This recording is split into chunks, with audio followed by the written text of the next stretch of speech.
दोस्तों, आप सभी लोग जानते हैं कि 21 अगस्त 2024 के दिन भाद्रपद महीने का बुधवार द्वितीय तिथि पड़ रही है। इसीलिए दोस्तों, इस दिन का महत्व बहुत ही ज्यादा बड़ा होता है और इस दिन आप लोगों को 5 गेहूं के दाने वाला उपाय जरूर करना चाहिए, जो कि पंडित जी ने अपनी कथा में बताया हुआ है।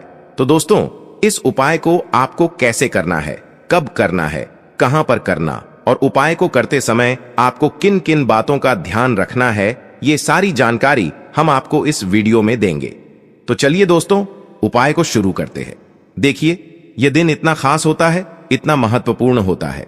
देखा गया है कभी कभी बड़े बड़े पूजा पाठ अनुष्ठान से जो मनोकामना पूर्ण नहीं होती है, वह भाद्रपद महीने का बुधवार द्वितीय तिथि के दिन एक छोटे से उपाय करने से ही आपकी मनोकामना पूर्ण हो जाती। और बहुत सारे लोगों ने इस उपाय को किया भी है और उनको इस उपाय को करने का फल भी जरूर मिला है। यदि आप लोग भी इस उपाय को बुधवार द्वितीय तिथि के दिन करना चाहते हैं, तो आप इस उपाय को पहले अच्छे से समझ लेना, सुन लेना, उसके पश्चात करना।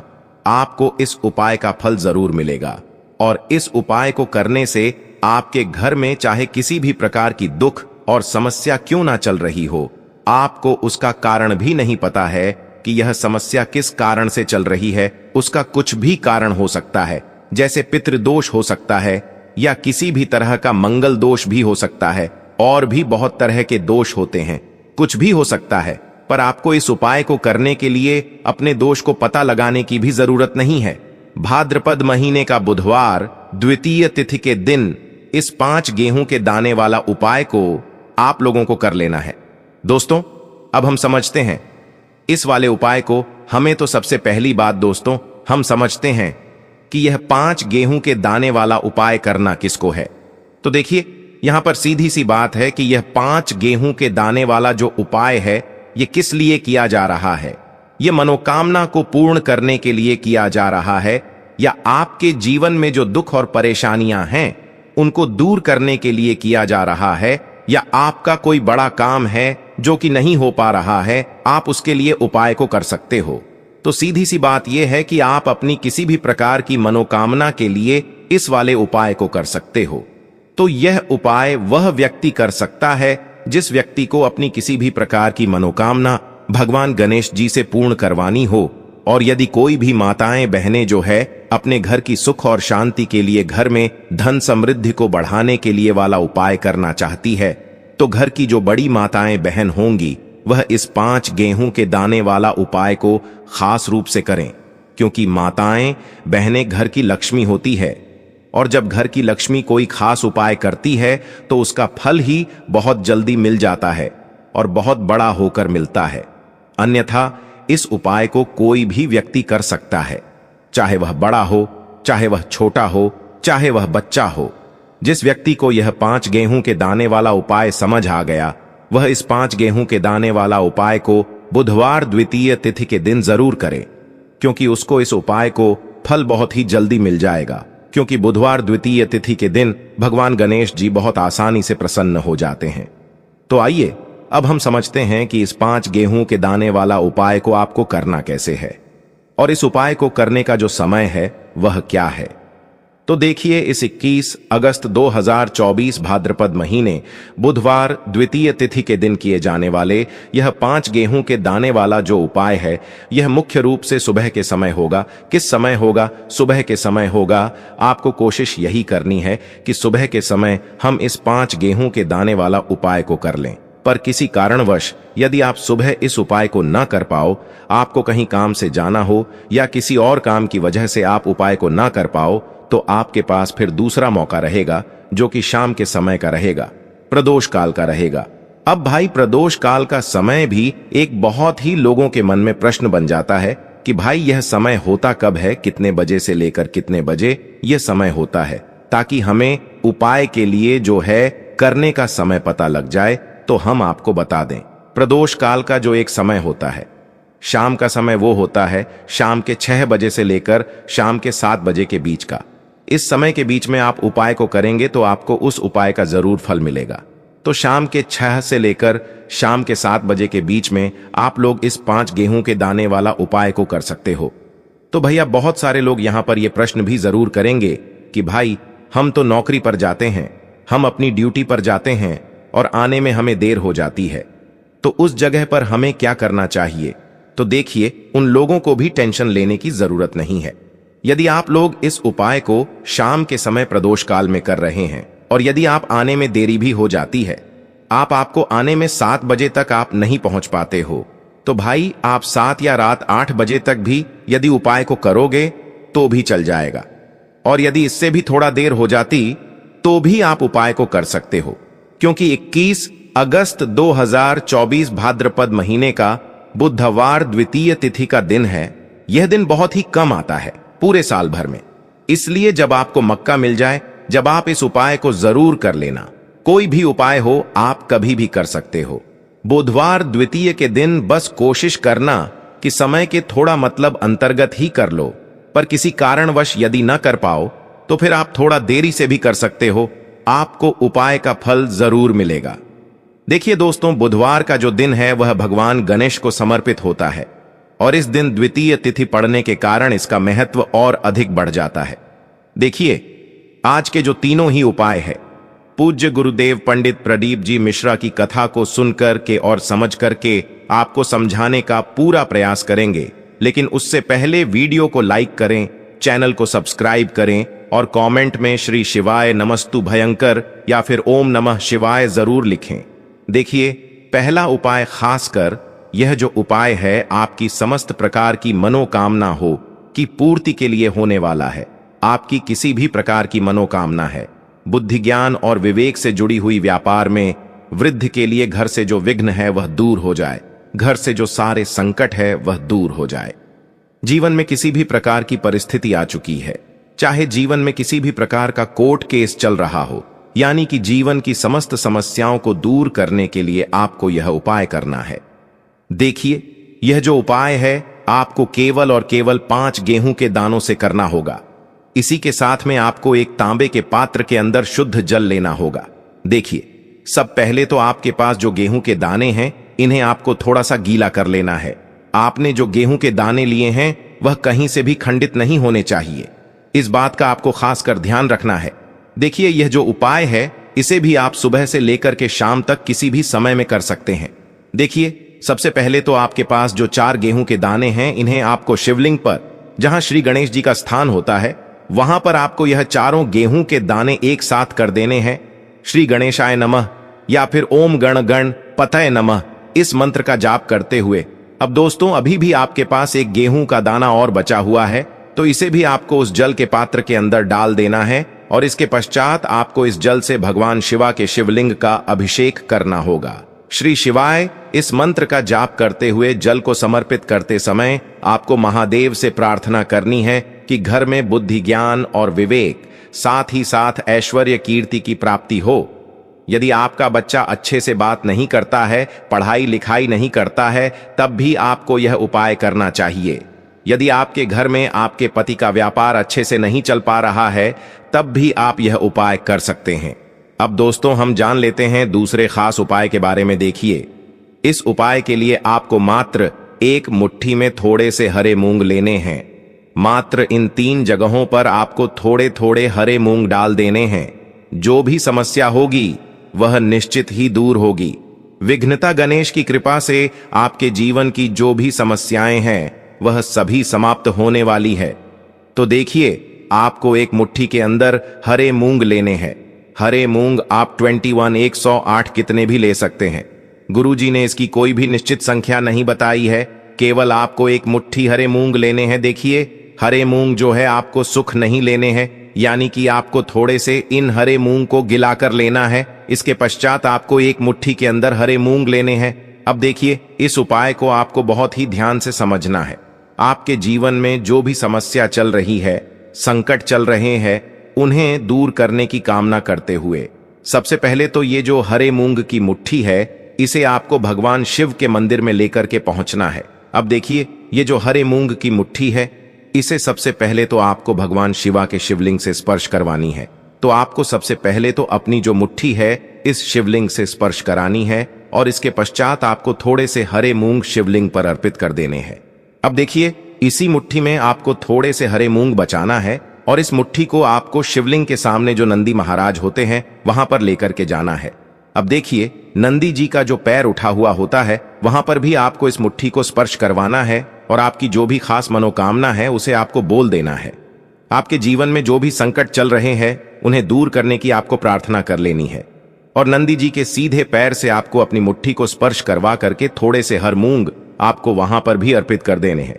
अब इसी मुट्ठी के अंदर आपको अभी भी थोड़े से हरे मूंग और बचाने हैं, यानी कि आपने 2 जगहों पर थोड़े थोड़े हरे मूंग समर्पित कर दिए हैं। अब इसी मुट्ठी को लेकर के आपको पहुंचना है आपके पास जो भी बेलपत्र का वृक्ष है वहां पर। अब देखिए, बेलपत्र के वृक्ष के वहां पर आपकी उस मुट्ठी के अंदर जितने भी हरे मूंग बचे हुए थे उन सभी को आपको बेलपत्र के वृक्ष के नीचे ही समर्पित कर देने हैं और आपकी जो भी मनोकामना है वह परिपूर्ण हो जाए।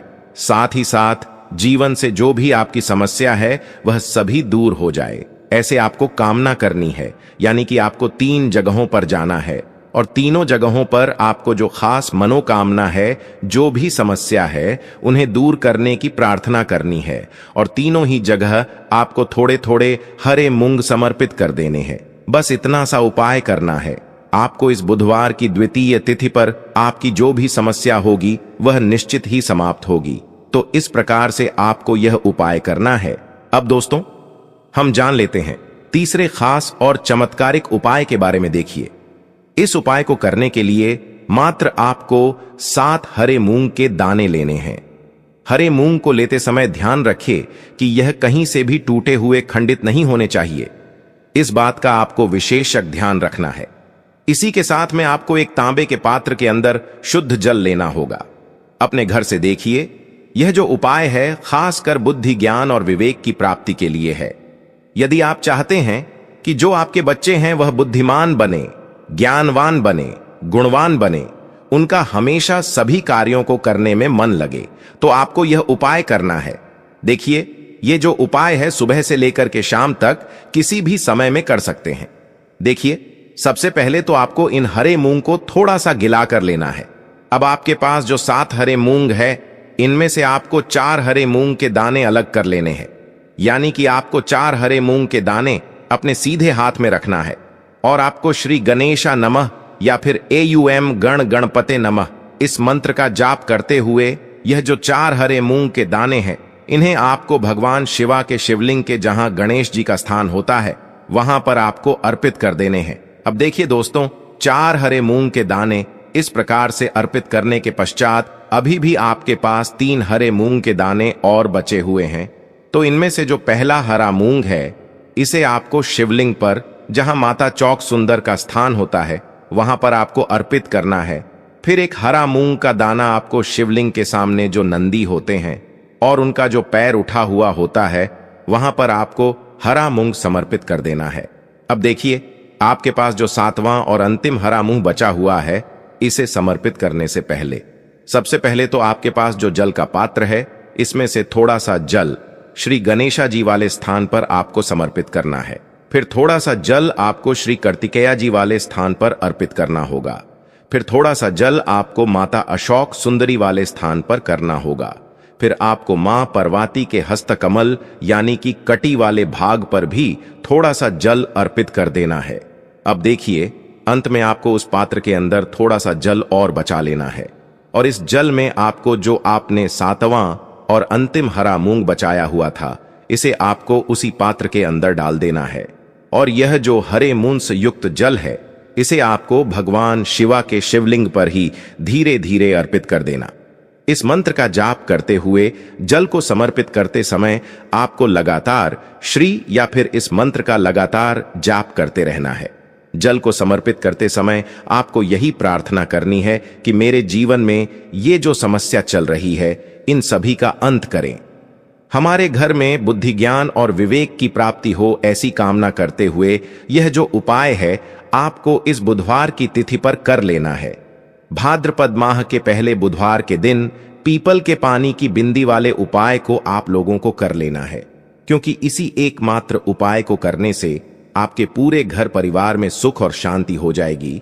आपके घर में अच्छे अच्छे काम लगेंगे। आपकी जो भी मनोकामना होगी वह भी धीरे धीरे करके पूरी होना शुरू हो जाएगी।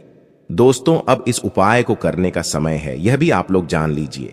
देखिए, इस 7 लौटे जल वाले उपाय को करने का जो समय है वो सीधी सी बात है, सुबह का समय है, प्रातः काल का समय है। वैसे दोस्तों, भाद्रपद माह के पहले बुधवार के दिन का जो समय होता है, पूरे दिन मंद खुले रहते हैं।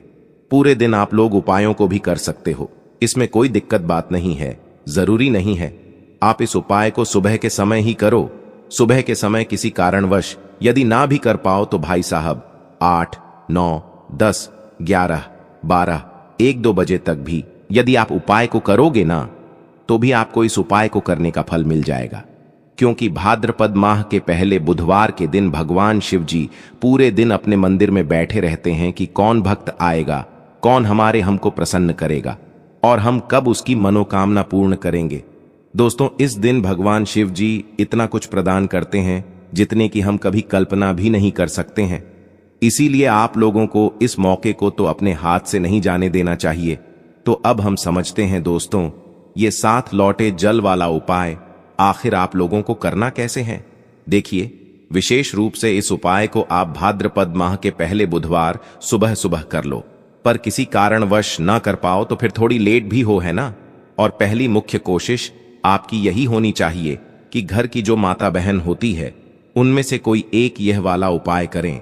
मतलब कि यदि माता बहन उपस्थित ना भी हो तो भाई उस स्थान पर फिर घर का कोई बड़ा जो पुरुष हो, भाई वह भी इस उपाय को कर सकता है। कोई दिक्कत वाली बात नहीं है, पर घर के सभी सदस्यों को इस वाले उपाय को करने की जरूरत नहीं है। घर का कोई एक मुख्य सदस्य भी इस उपाय को करेगा तो इस उपाय को करने का फल उसके पूरे घर परिवार को जरूर मिल जाएगा।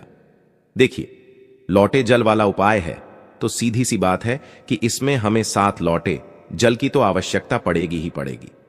अब ये 7 लौटे जल हम लोगों को मिलेगा कहां से, हम लोगों को लेना कहां से, और इसके साथ में और कौन सी चीज है जो कि हमें उपाय में यहां पर काम आने वाली है। तो देखिए, सुबह के समय ही आप लोगों को जो है यह उपाय की तैयारी भी कर लेनी है। सबसे पहली चीज दोस्तों, इस उपाय में आप लोग को 7 लौटे जल के साथ में एक बेल पत्र की भी आवश्यकता होगी। मात्र एक ही बेल पत्र की आवश्यकता होगी, इससे ज्यादा बेल पत्र की आवश्यकता नहीं होगी। यदि आपका यह प्रश्न आता है कि भाई हमारे पास बेल पत्र नहीं है तो क्या करें, इसका जवाब हम आपको वीडियो के एंड में देंगे, इसलिए वीडियो को पूरा ध्यान से जरूर सुननी है। तो देखिए, सबसे पहला काम आप लोगों का क्या रहेगा कि आपको यहां पर 7 लौटा जल तैयार करना है। यहीं पर लोगों के मन में बहुत सारे प्रश्न आएंगे कि ये 7 लो जल आखिर हम तैयार कैसे करेंगे। क्या हमें 7 लौटा जल अलग अलग लेकर जाना है या एक साथ लेकर जाना है। तो देखिए, आपको 7 लौटे अलग से लेकर जाने की कोई जरूरत नहीं है। आपको अपने साथ में बस एक बाल्टी रखनी है और जरूरी नहीं है कि ये वाला जो जल है ये आप अपने घर के परिंदे से ले, क्योंकि परिंदे में हो सकता है कि भाई कितना ज्यादा जल ना हो।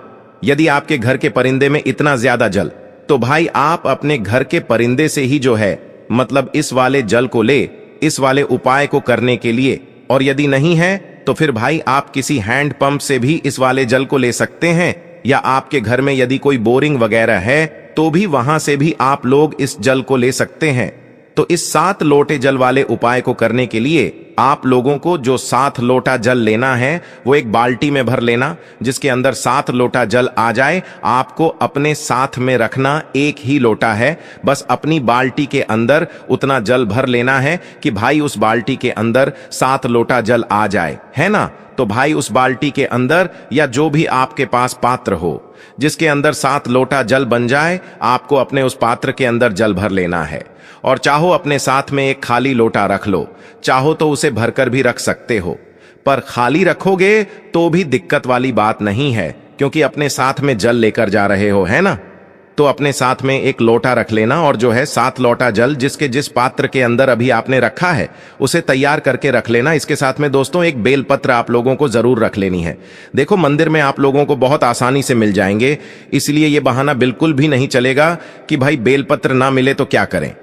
हम आपको आखिरी में बताएंगे, पर कोशिश आप यही करना कि आप लोग पहले बेलपत्र ढूंढने की पूरी कोशिश कर लो। आपको बेलपत्र मिल जाए इस उपाय को करने के लिए, और चाहिए भी कितनी बेलपत्र, मात्र एक ही बेलपत्र चाहिए और ज्यादा नहीं चाहिए।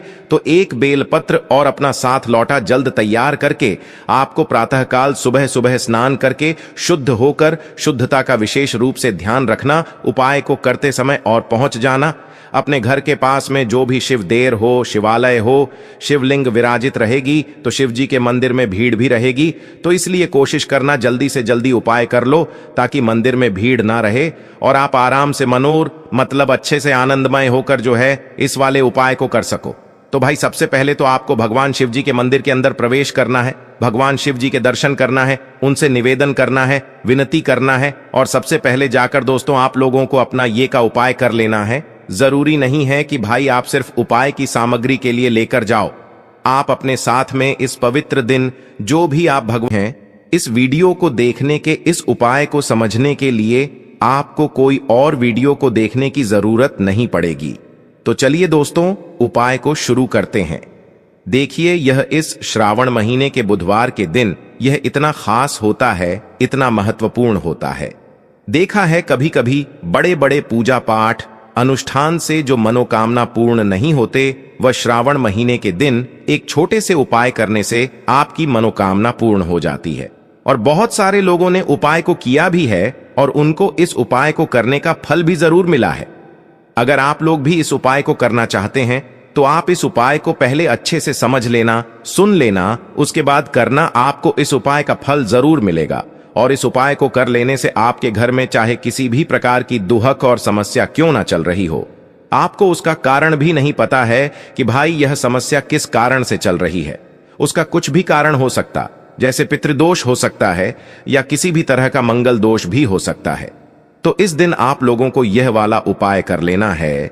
यह एक ऐसा उपाय है जिस उपाय को अगर किसी विशेष दिन पर किया जाए तो भाई उस विशेष दिन का जो है वह तो हमें मिलता ही मिलता है, पर हमने उस दिन पर इस उपाय को किया है तो हमें उससे भी बड़ा फल मिलता है, और फल बहुत जल्दी मिलता है क्योंकि आप इस उपाय को बहुत ही बड़े और विशेष दिन पर कर रहे हो।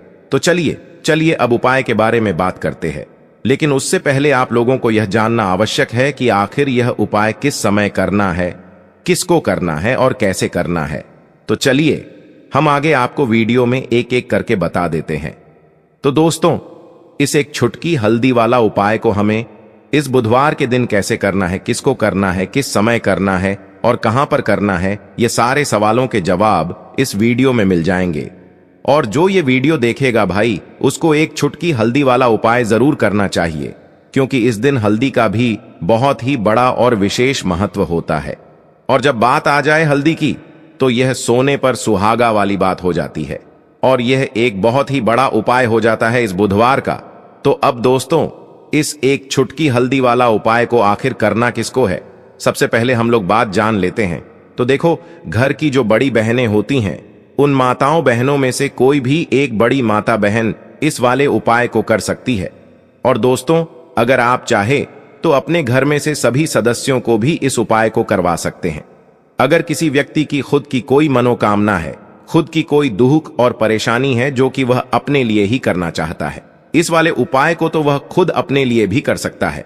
बाकी अगर कोई घर में से ऐसा है जो कि अपने ने पूरे घर की सुख और शांति के लिए यह वाला उपाय करना चाहता है तो भाई वह भी कर सकता है, उसमें भी कोई दिक्कत वाली बात नहीं है।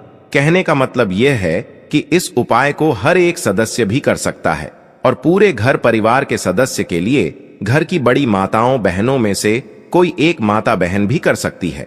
माताएं बहनें अगर घर में उपस्थित ना हो या वह यह वाला उपाय ना कर पा रही हो तो फिर घर का कोई बड़ा सदस्य भी इस एक छुटकी उपाय को कर सकता है, चाहे फिर वह पुरुष ही क्यों ना हो, उसमें कोई भी दिक्कत वाली बात नहीं है। अब दोस्तों इस एक छुटकी हल्दी वाला उपाय को हमें करना कहां पर है, देखो हमें शिवलिंग के पास में जाकर करना है। बहुत सारे लोग प्रश्न करते हैं हर एक उपाय को करते समय क्या हम इस उपाय को घर पर या मंदिर में कर सकते हैं। देखो तो इस वाले उपाय को आप मंदिर में करोगे तो अच्छा रहेगा, घर पर नहीं करना है इस वाले उपाय को। उसके बाद में दोस्तों जो अगला प्रश्न निकल कर है वो यह आता है इस उपाय को लेकर कि आखिर इस उपाय को हमें किस समय करना है, सुबह के समय करना है कि शाम के समय करना है। तो देखो इस वाले उपाय को आप लोग सुबह के समय भी कर सकते हो और शाम के समय प्रदोष काल में भी कर सकते हो। अब अगर आप पूछो कि भाई सबसे उत्तम समय कौन सा रहेगा इस एक छुटकी हल्दी वाला उपाय को करने का, तो हम आपसे बस यही कहेंगे कि इस उपाय को आप शाम के समय करेंगे तो ज्यादा बेहतर होगा। बाकी अगर सुबह के समय भी तो भी अच्छा होगा, उसमें कोई भी दिक्कत वाली बात नहीं है। तो अब दोस्तों, जो अगली सबसे बड़ी और महत्वपूर्ण बात आती है वह यह आती है कि सुबह अगर हम उपाय को करेंगे तो हमें कितने बजे से लेकर कितने बजे तक के बीच में करना है, और शाम के समय प्रदोष काल में करेंगे तो हमें कितने बजे से लेकर कितने बजे के बीच में करना है। तो देखो, सुबह जितनी जल्दी हो सके आप उपाय को करने की कोशिश करना। बाकी अगर किसी कारणवश लेट भी हो जाओ, थोड़ी देर हो जाए, तो 10 या 11 बजे तक भी आप उपाय कर लेना, पर 12 बजे से ज्यादा देरी ना हो, ठीक है? इस बात का ध्यान रखना।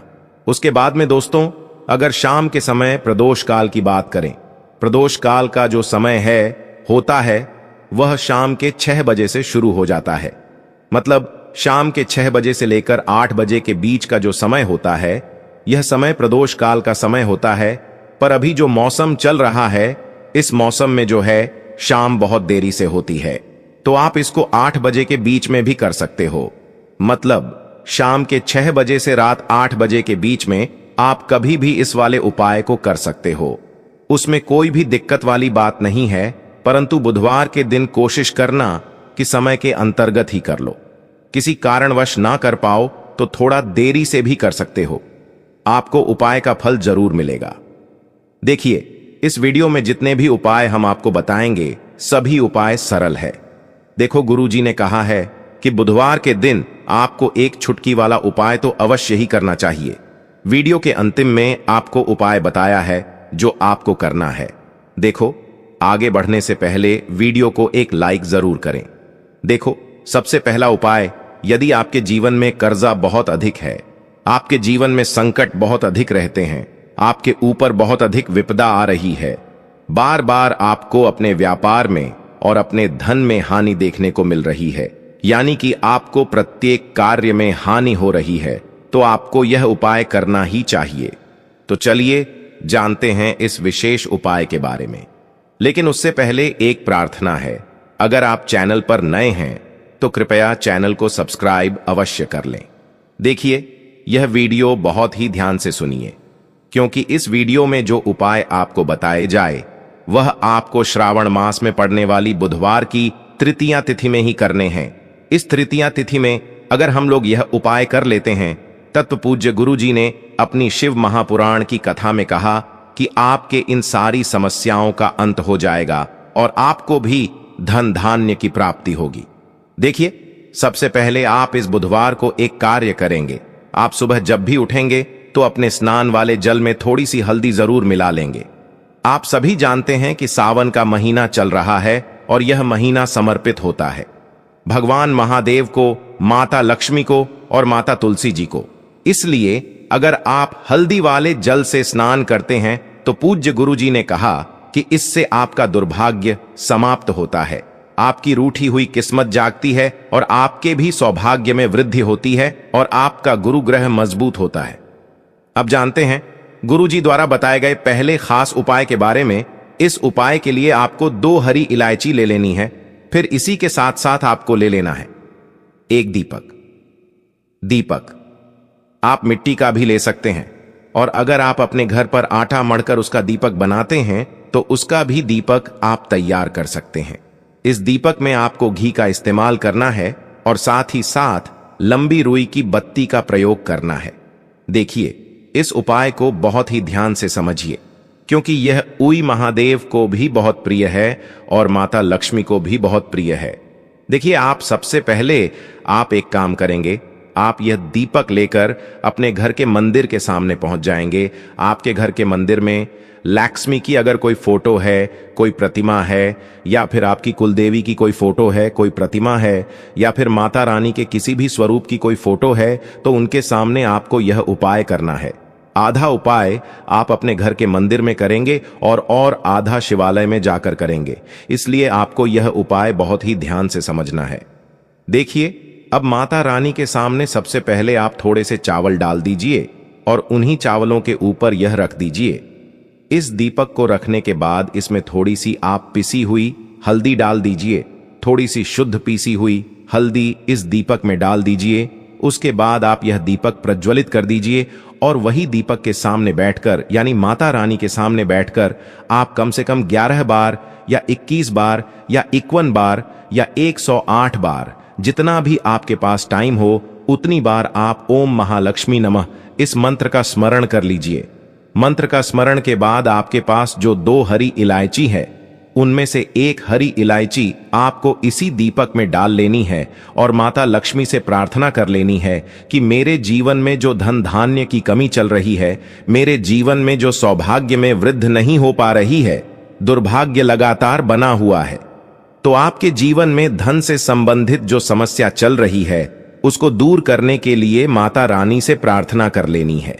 फिर इसके बाद आपको यह दूसरी हरी इलायची और थोड़ा सा शहद लेकर पहुंच जाना है शिवालय। देखिए, यह उपाय आप शाम के समय में ही करेंगे। शिवालय पहुंचने के बाद इस दूसरी हरी इलायची को आप शहद में डुबो लेंगे। चारों तरफ से इस हरी इलायची में शहद लगा लेंगे और फिर यह हरी इलायची आपको शिवलिंग के ऊपर समर्पित कर देना है। शिवलिंग के सामने बैठकर आपको महादेव से प्रार्थना कर लेनी है कि आपके जीवन में धन से संबंधित कोई समस्या चल रही है या आपकी कोई मनोकामना है जो परिपूर्ण नहीं हो पा रही है, तो महादेव से उस मनोकामना को परिपूर्ण करने के लिए प्रार्थना कर लेनी है और श्री या फिर का कम से कम 108 बार जाप करने के बाद फिर वापस अपने घर आ जाना। पूज्य गुरु जी ने कहा कि अगर आप इस बुधवार तृतीया तिथि में इस अचूक उपाय को कर लेते हैं तो आपके जीवन से भी धन की समस्या हमेशा के लिए समाप्त हो जाएगी और आपको भी माता की कृपा प्राप्त होगी। अब इसके बाद बात करते हैं गुरु जी द्वारा बताए गए दूसरे खास उपाय के बारे में। देखिए, इस उपाय के लिए आपको एक लोटा जल ले लेना है। फिर इसी के साथ आपको ले लेना है थोड़ा सा गुड़। आप 1 टुकड़ा या 2 टुकड़े गुड़ के ले लीजिएगा और इस गुड़ को इस 1 लोटे जल में डाल लीजिएगा। फिर इसी के साथ आपको थोड़ी सी पिसी हुई शुद्ध हल्दी ले लेनी है। 1 या 2 चुटकी शुद्ध पीसी हुई हल्दी ले लीजिएगा और इसको भी इसी 1 लोटे जल में डाल। अब आपका यह 1 लोटे जल का मिश्रण तैयार हो गया। इस 1 लोटे जल को लेकर आप पहुंच जाएंगे अपने घर पर जो माता तुलसी का पौधा है उसके सामने। अगर आप अपने घर की छत पर माता तुलसी का पौधा रखे हुए हैं तो वहां पहुंच जाएगा और यह 1 लोटा जल माता तुलसी के पौधे में आपको समर्पित करते जाना है और ओम नमो भगवते वासुदेवाय या फिर AUM महालक्ष्मी नमः, इन दोनों में से किसी भी एक मंत्र का लगातार स्मरण करते जाना। धीरे धीरे जल समर्पित करते जाइए और इन दोनों में से किसी भी एक मंत्र का कम से कम 11 बार या फिर अधिक से अधिक 108 बार जाप कर लीजिए। फिर वहीं तुलसी जी के पौधे के सामने बैठकर आपके जीवन में जो धन धान्य से संबंधित समस्या चल रही है या फिर आपके घर में बहुत ज्यादा लड़ाई झगड़ा होता है, शांति नहीं है, आपके जीवन में दुर्भाग्य आपके जीवन में है, आपकी किस्मत आपसे रूठी हुई है, तो इन सभी समस्याओं के माता तुलसी